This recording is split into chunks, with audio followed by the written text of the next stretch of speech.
मेरे प्रिय श्रोताओं, आओ मिलकर हम दयालु पिता परमेश्वर का धन्यवाद करें आज की इस मधुर सुबह के लिए।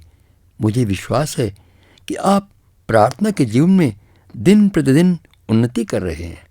सच तो यह है कि आपके जो पत्र आते हैं उनसे मुझे भी उत्साह मिलता है।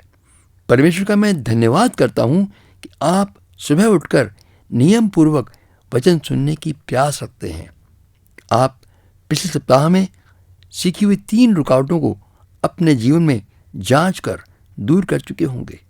तो आए अगली यानी चौथी रुकावट को पहचानें। यह है परमेश्वर व मनुष्य के सामने स्पष्ट अंगीकार न करना, या यूं कहें lack of transparency with God and man. परमेश्वर के वचन की 59वीं पुस्तक याकूब द्वारा लिखी पत्री के 5वें अध्याय के 16वें वचन में यह आज्ञा है कि तुम आपस में एक दूसरे के सामने अपने अपने पापों को मान लो और एक दूसरे के लिए प्रार्थना करो जिससे तुम स्वस्थ हो जाओ। प्रिय बंधु, परेशानी व बीमारी की हालत में हम हालात पर या फिर शैतान पर दोनों को दोष लगाने के लिए हरदम तैयार रहते हैं, पर अपने आप को जांचने में शर्म महसूस करते हैं। अपने स्वाभिमान को चोट पहुंचती है। हमारी आत्मिक तस्वीर जो हमने समाज के सामने बना रखी है उस पर धब्बा लगने का डर रहता है, लेकिन ये नहीं समझते कि पाप का स्पष्ट अंगीकार करने से छुटकारा होता है, क्षमा मिलती है। शैतान से जो हमने समझौता कर लिया था, भले ही हम उसके झांसे में आ गए थे, अब आज़ाद होते हैं तथा हमारे पिता परमेश्वर को बेहद खुशी होती है और हम चंगे भी हो जाते हैं। याद रहे कि जब तक हम अपनी गलती, वो चाहे आत्मिक पाप हो या शारीरिक या फिर सामाजिक पाप को मान नहीं लेते, तब तक हम कठिन संघर्ष से गुजरते रहेंगे। और यदि आप पाप मान लेते हैं तो दूसरा व्यक्ति आपके साथ मिलकर आज़ादी से प्रार्थना कर सकता है। और मत्ती के सुसमाचार के 18वें अध्याय के 19 से 22 वचन तक का ये भाग आप पूरा होते हुए स्वयं देखेंगे, जहाँ लिखा है, मैं तुमसे कहता हूँ, यदि तुम में से 2 व्यक्ति पृथ्वी पर किसी बात के लिए एक मन होकर प्रार्थना में मांगेंगे तो वह मेरे पिता की ओर से जो स्वर्ग में है उनको प्राप्त हो जाएगी।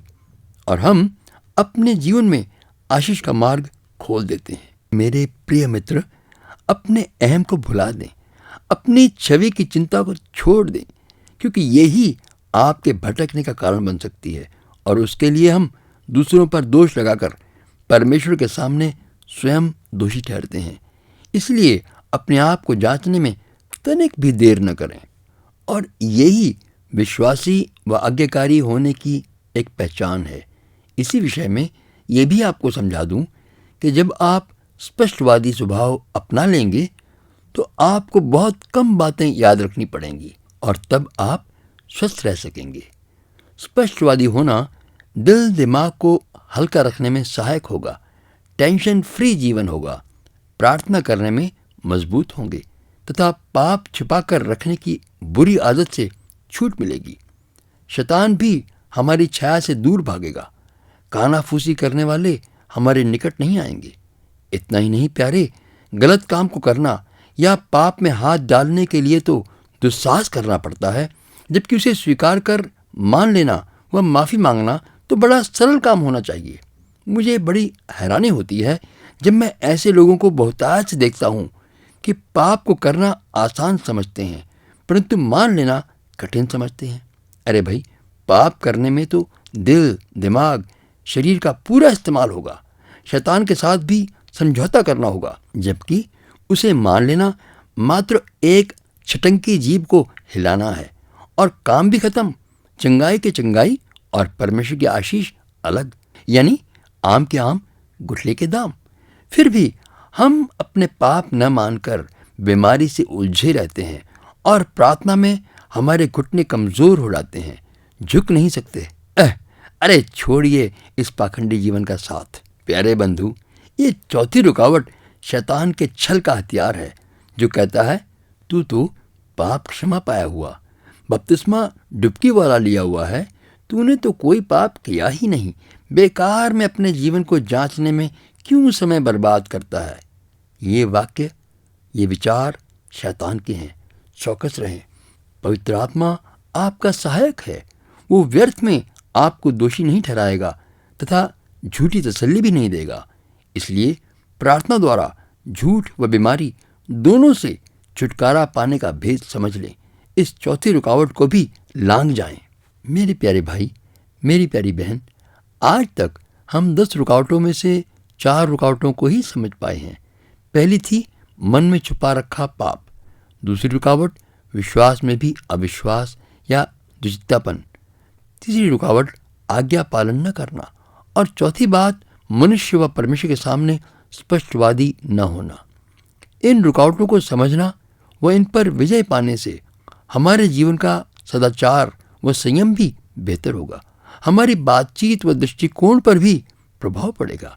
इतना ही नहीं, हम विजयी मसीही जीवन बिता पाएंगे जो कि परमेश्वर की हमारे जीवन के लिए योजना है।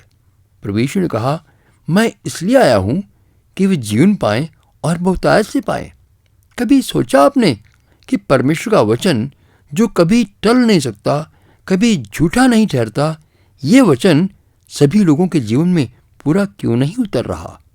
नाम के ईसाई तो दूर, नाम के विश्वासी भी नजर आने लगते हैं, जो कि हमारे देशवासियों के लिए ठोकर का कारण बनते हैं। हमारे चेहरे पर, जीवन में, व्यवहार से प्रभु यीशु की महिमा होनी चाहिए। जयवंत कलीसिया, बेदाग बिना झुर्री की कलीसिया होनी चाहिए। निराश न हो मेरे मित्र, पवित्र आत्मा तैयार कर रहा है ऐसे लोगों को उनके जीवन से इन रुकावटों पर विजय जीवन में बढ़ाकर। ऐसे अनगिनत भाई बहन हैं जिनके जीवन से प्रभु की महिमा होती है। मेरी प्रार्थना है कि आपका भी नाम उसी सूची में हो चुका हो या हो जाए। आप लगातार इस विषय को गौर से सुनकर जीवन में इस्तेमाल करें, ताकि मैं भी दयालु पिता परमेश्वर का वो पवित्र आत्मा का धन्यवाद करूं जो आपको बना रहा है, बढ़ा रहा है। प्रिय श्रोताओ, ये थी हमारे प्रार्थना के जीवन में 4 रुकावटें, और 5वीं रुकावट है क्षमा न करने की आत्मा। इस रुकावट पर हम अगले सप्ताह विचार करेंगे। परमेश्वर आपको आशीष दे। आमीन।